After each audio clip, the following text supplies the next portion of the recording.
मी 4थी ड मध्ये शिकत आहे. माझ्या शाळेचे नाव लोकनेते रामचंद्र ठाकूर पब्लिक स्कूल कामोठे. माझा विषय आहे झाड माझा मित्र. झाड माझा मित्र आहे. खरंच हो, झाड आपला मित्र आहे. हो, झाड आपला मित्र आहे. एक झाड लावू मित्रा, त्याला पाणी घालू, मोठे झाल्यावर त्याच्या सावलीत खेळू. ही गाणी फक्त शाळेतच ऐकायला भेटतात, पण असं कोणीही प्रयत्न करत नाही. म्हणून मी सांगतो, प्रत्येकाने एक एक तरी झाड लावलंच पाहिजे. तुम्ही विचार करत असाल एका झाडाने काय होईल? मी सांगतो, एक झाड आपल्याला फळं, फुलं, ऑक्सिजन अजून काही देऊ शकतो. डॉक्टर आपल्याला एका तासाचा ऑक्सिजन देतो, तेव्हा आपण देव मानतो. पण झाडं अशी फुकट ऑक्सिजन देणारी, त्यांना आपण देव का नाही मानत?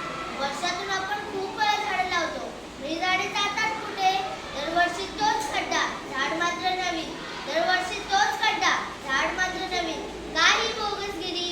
म्हणून मी सांगतो, झाड लावणी चालणार नाही, त्याची काळजी ही घेतली पाहिजे. विकास म्हणजे काय हो? विकास म्हणजे जंगल तोडून तिथे इमारत बांधणे, की गरज नसताना गाड्या विकत घेणे, की मोबाईलवरती चॅटिंग करणे? हा विकास आहे का? तर नाही, हा विकास नाही. उद्याच्या नुकसानाला आजचा विकास म्हणायचा का हो? तर नाही, हा विकास नाही. विकास म्हणजे झाडे लावा, झाडे जगवा. जातानाही मी